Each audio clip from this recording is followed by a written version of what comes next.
Good morning, Newton North. Welcome to the first episode of the NN Update for this school year. I'm Alex Katz. And I'm Jonathan Hacsi. We hope everyone's transition back to school and a new schedule has been as smooth as possible.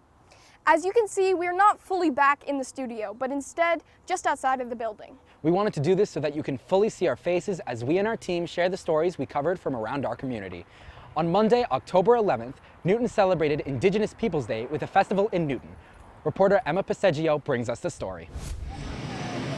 Today, Newton comes together to celebrate Newton's first official Indigenous Peoples Day through art, music, prayer, and other various aspects of Indigenous culture. Akoma, an artist from the Taino tribe who uses color to reflect all the tribes and the beauty in their art. Could you tell us a little bit about what you're doing here? Yeah, so today I'm making this piece. This is to celebrate our indigenous cultures and indigenous heritage. And the colors you see in the background and all the shapes and motion is to reflect all the different tribes in the Americas. Nyana LaFond is another artist we spoke to at the event. Although her artwork isn't as vibrant, it has a deeper meaning. I'm calling it the Missing and Murdered Indigenous Peoples Project, where I've completed 62 so far in the last year and a half. I paint them for free. I donate prints to the families. And the originals I exhibit to raise awareness but are not available for sale. People at the event also had lots to share about the importance of Indigenous Peoples Day. We are getting places. We are letting our voices be heard. And we're trying to make things right for the good of all, as I indicated, Indigenous and non-Indigenous. All people need to stop and think about, where we've been as human beings and taking an opportunity to not be so much concerned about how we've all been related in the past, but how are we going to be in the future. First of all, as a Taino person, I feel that we need to raise more awareness of the fact that we're still here, we're still present, and also to teach the youth so that they can continue the legacy and teach others. Indigenous Peoples Day is a time for all to come together to celebrate Indigenous culture and raise awareness.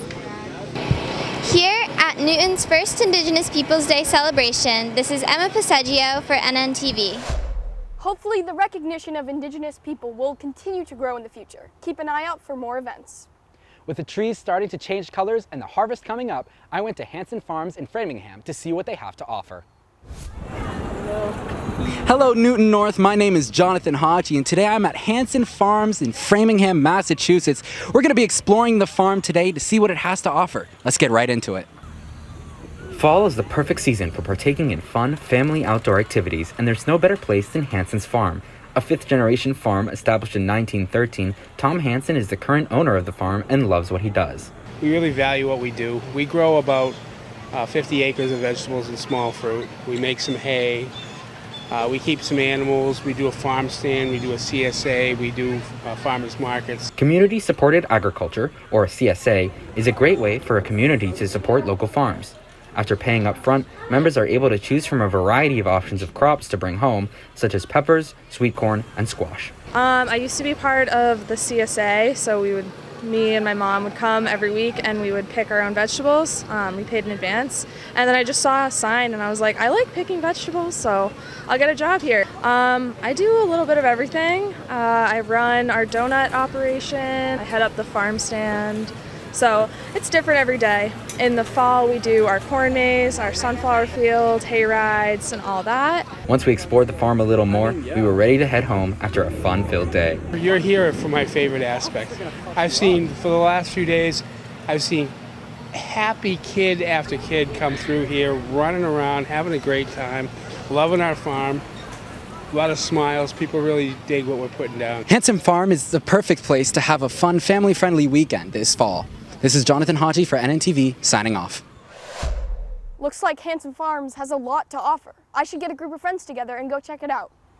As we approach the holiday season, you might be looking for some sweet treats. Reporter Andrew Hirshberg wanted to learn more about McCrea's Candies, whose factory is located in Hyde Park. Let's see what Andrew found when he went.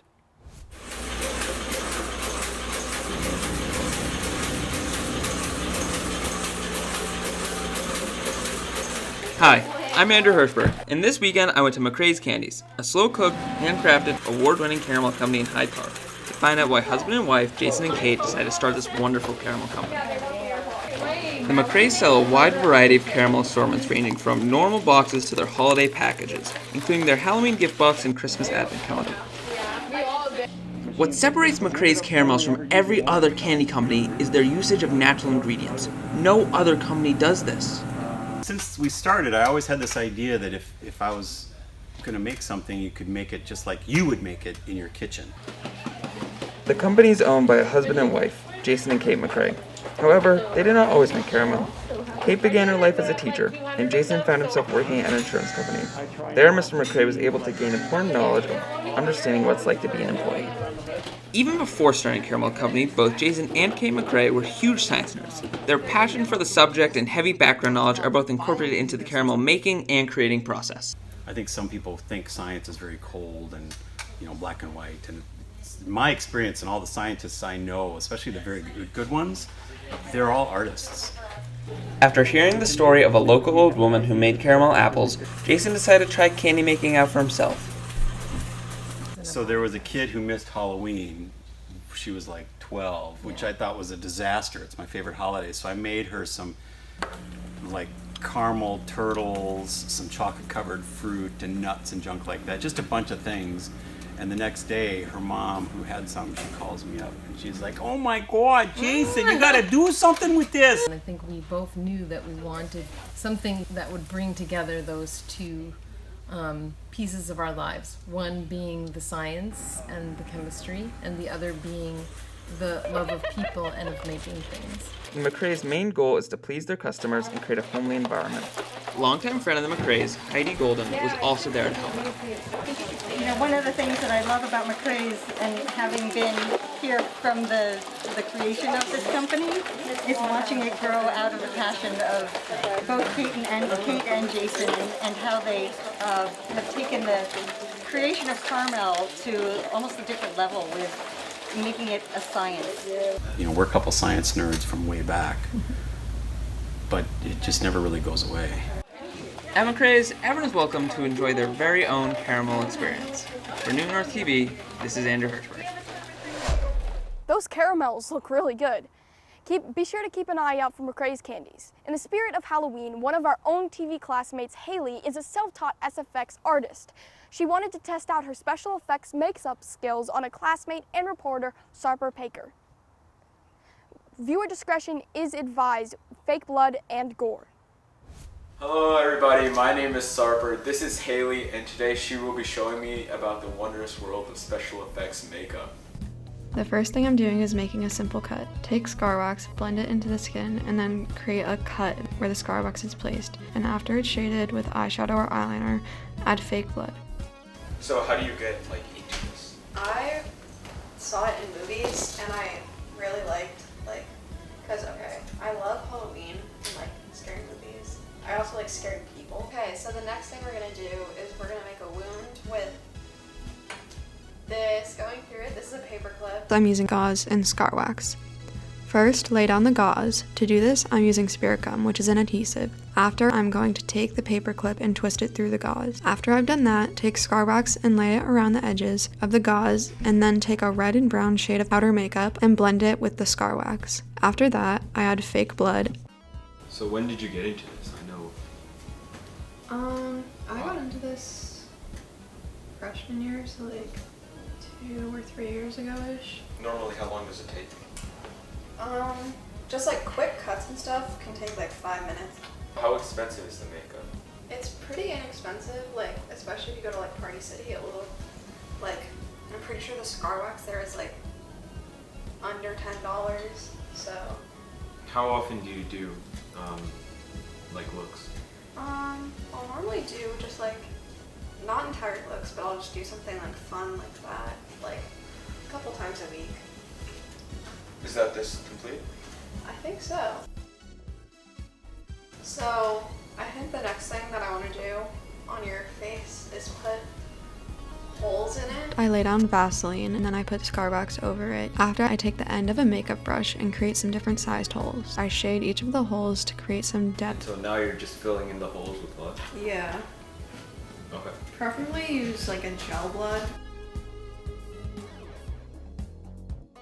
I'm gonna try and do blisters. To do this, after I've applied the liquid latex to Sarper's face and it has dried, I take a powder and put it over. Next, I peel up part of the latex. I've added Vaseline mixed with fake blood This creates the look of fluid in a blister.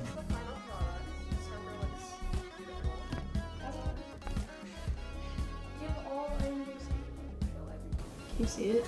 Yeah. Ew! Oh! Oh!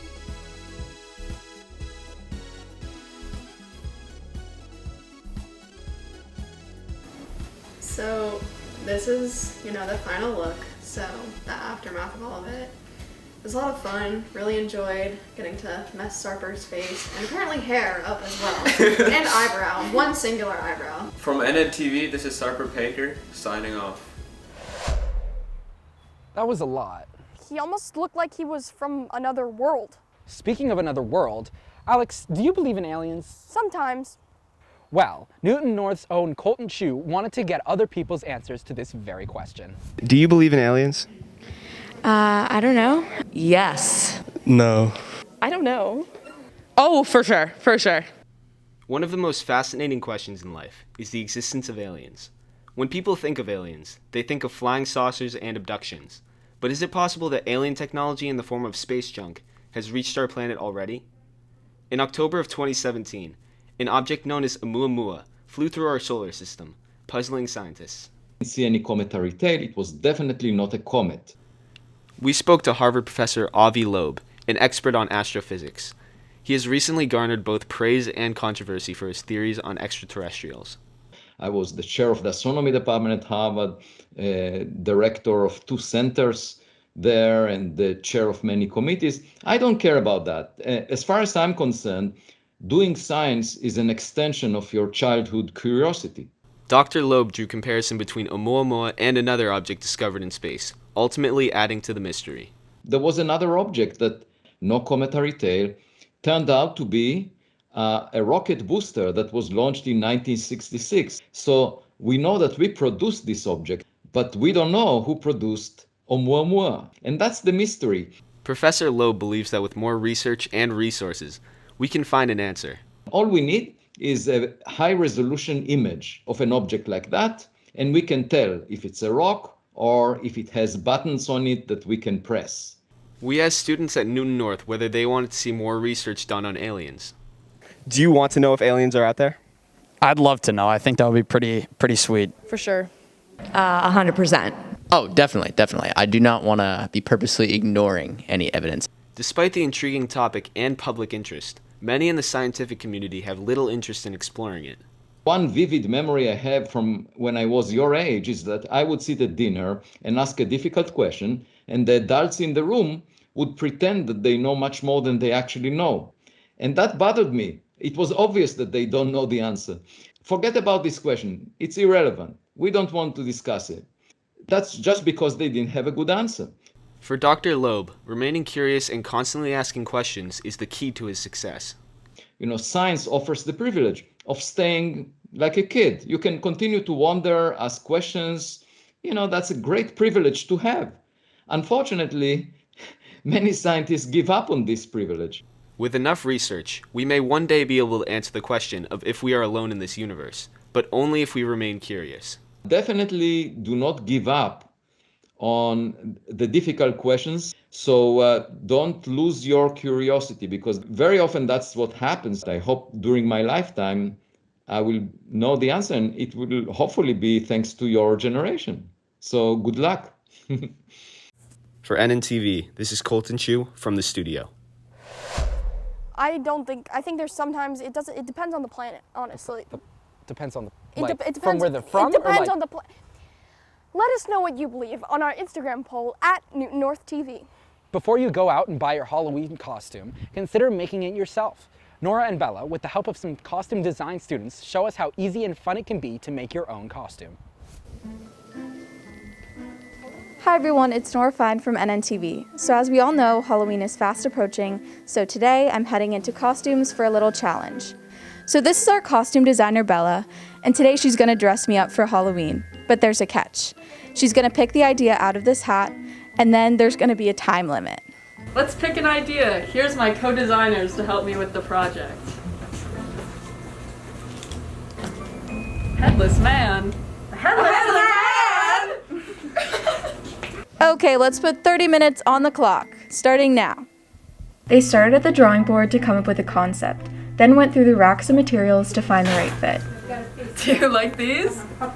Yeah. Okay. Bye! Whoa! What do we think? Wait, so it's like a fancy headless man? Yeah.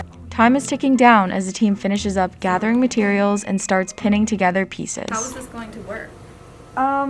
So we're using these pillows as sort of giant shoulder pads for you, and this way the top of the jacket will be right above your head, and we can close it up and you will not be visible.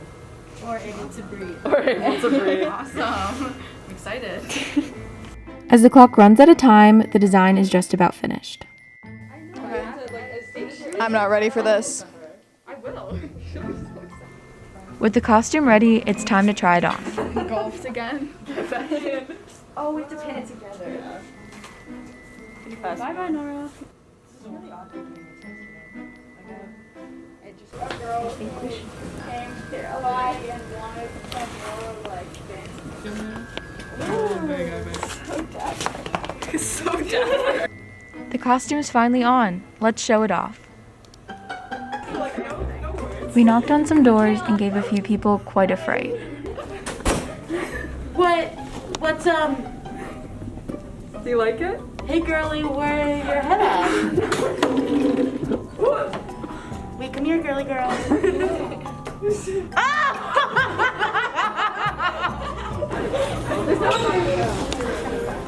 So, I get it, you're gonna go somewhere, you are gonna get ahead.